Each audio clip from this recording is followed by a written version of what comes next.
So this is a short video on using water-soluble pencils. So they can come as the graphite variety or colour pencils, and somewhere on them they'll say either water-soluble or they'll have a little paintbrush symbol often, or possibly little water droplets, or they'll say Aquarelle, which is the French word for watercolour. So I'm just going to show you a couple of different techniques for using these in your drawing. So the most obvious is to simply draw onto paper and then with a paintbrush introduce some water, and you can see straight away I start to lift away the pigment and I start losing the original drawing marks that I've got. And I'm using what's called a mixed media paper, so it's suitable for wet and dry media, and it's quite robust. So you'll find it much more robust than a normal cartridge paper, which does start to deteriorate quite quickly with water. So if you've got watercolour pencils and you're interested in using them, it might be worth investing in some mixed media paper or a watercolour paper. Watercolour paper you'll find probably will have more of a texture. This is quite smooth, so this is nice for drawing and painting, but there's lots of choice out there. So you'll see what I've been able to do is lift away the pigment and create a really nice thin wash of colour there. And of course when this is dry, this is a great base for them working over the top of. One word of warning, as soon as you introduce water though to these any watercolour pencils, they're much more difficult to rub out. So drawing with them, usually you can just get them off with a rubber. As soon as you've got water on, much more hard to do that. So that was the first technique. The second way of using them is to actually dip it into water and draw with it wet.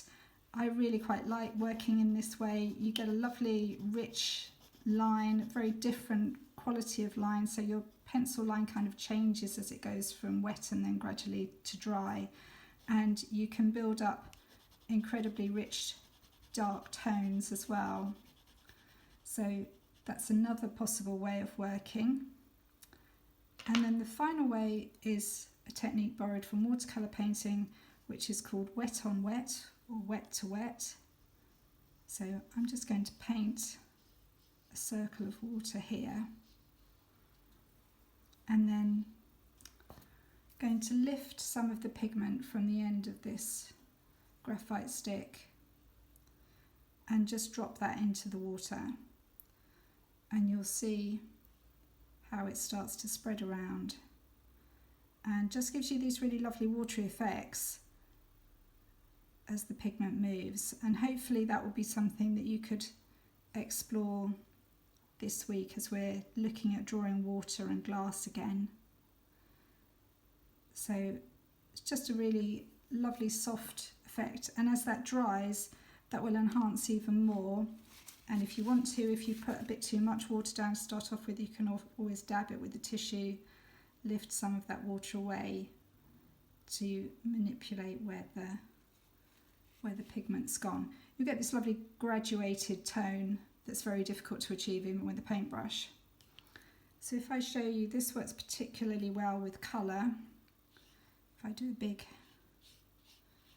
area of water there,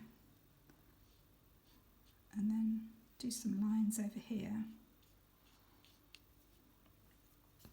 And then I tend to, if I want to mix a particular colour, tend to make a little palette for myself down the side of the paper or on a scrap of paper.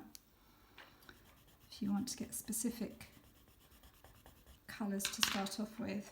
And then you can just lift that colour across and then introduce it to where you've laid down the water, and you'll see how that just spreads through in quite a random way, giving you these very subtle effects. And of course you can then build that up with different colour. So this time I'm just going to lift the colour off the end of the pencil.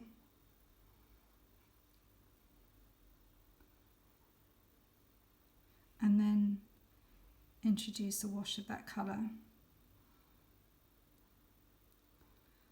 and the two colours will start to blend.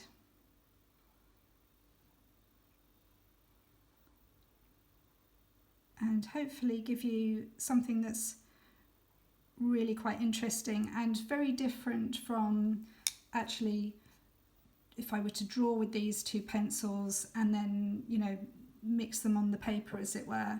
Working in this way hopefully gives you just a different way of working, and you're able to achieve different effects with them. And as I say, when these are dry, you can draw over the top of these. So you could draw over the top with a dry pencil, or you could then do another wet to wet over the top. I can just manipulate that around a little bit more if I want to. You can see how nicely this one is drying. So hopefully that's given you some ideas of different ways of working with your water-soluble pencils.